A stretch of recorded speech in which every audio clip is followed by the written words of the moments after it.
Hey everyone, Tony D and Little Joan here with Screenwriter's Rant on The Secret of the Sinchanee paranormal movie. Smash like and subscribe. Thank you for smash liking and subscribing. Please check out my books. Links in the description. Thank you for buying my books. Book 7 of the Pineys is out and about. The Paradox Piney. So check it out. I'm really happy with it. Great cover, amazing cover. But let's get into this. This is a horror movie, paranormal movie, about a guy who inherits a house from his dad, I guess, and then I think he goes crazy because there's some ancient Native American ghosts or spirits, and they're doing horrible things. They're killing people and carving weird symbols into their flesh, or is he doing it? That's generally the way these kinds of movies go, right? And this cop is on the trail. And he keeps seeing weird things. There might be some sort of cult involved. They hint at a lot of things in the movie. They also do some horror tropes like they have a guy, he's in the reflection of the mirror and then suddenly his head gets all weird and really fast, that effect. And you got people just sort of staring at him weirdly. I mean, it looks kind of scary. I gotta say, though, the lead actor... I'm not so sure about him. I'm not sure.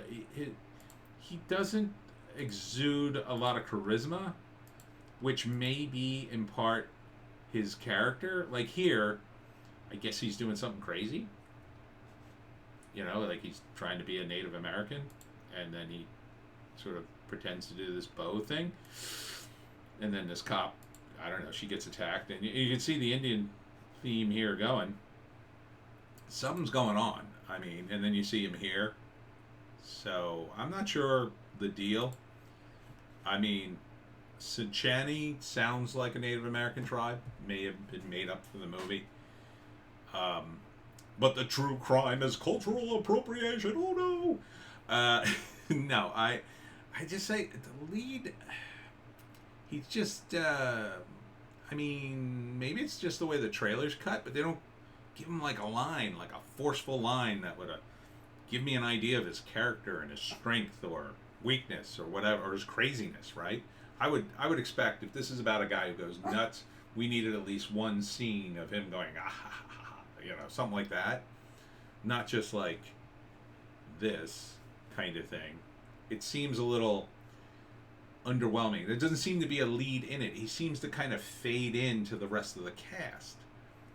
The cop seems more like the lead, which would be fine, but the trailer's not really cut that way.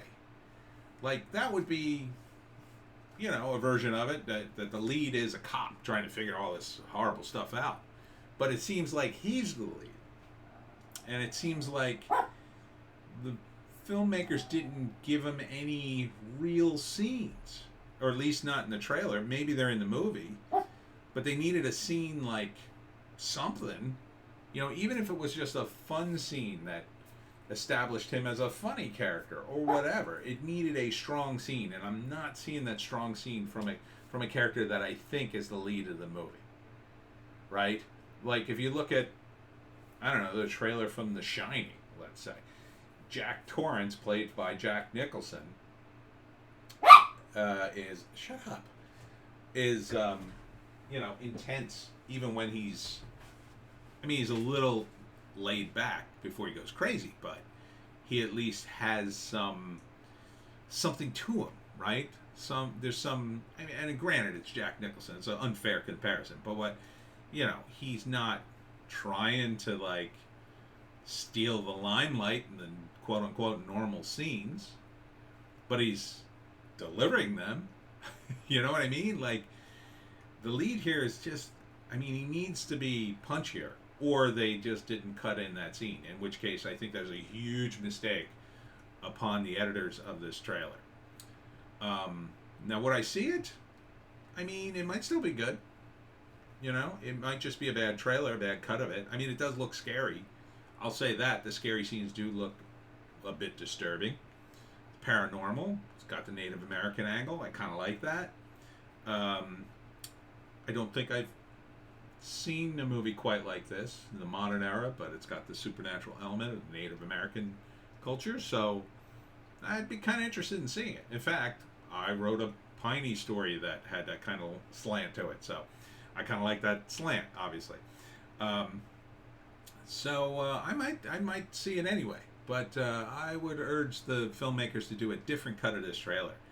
Either make the girl the lead, the cop the lead, or give us one solid delivery from this actor who's playing your lead. Just one, anything. Just like, I'm here at the cabin. Like anything, any line where he like just nails the line. If there's none, that's an issue. That's an issue. Anyhow, that's my take on this movie. Oh, let's do an act breakdown. First act, he inherits a house. It's a little odd, but, you know, his dad was a weird guy, but it's fine, and he's settling in, and there's some weird stuff, but it's probably no big deal. The end of the first act, something really weird happens, but he ignores it. Second act, more weird stuff start happening. Maybe he starts to go crazy. There's some murders. The cops are investigating alongside of him, and he seems like an okay guy at first, but then they start tying weird things to him. The weirdness starts taking over, and he starts to notice, I guess he notices cuts on himself. And then probably the third act is about whether or not he's crazy and actually doing the murders, or if he is merely being manipulated by supernatural forces, or maybe everyone is. So that's the way I see it. All right, that's the breakdown. I'm Tony D. This is Little Joan, and we'll see you in the next video. Make sure you check us out on Bitchute and Rumble. News blast and a video. I can't even tell you what it's about, but it's on Bitchute and Rumble.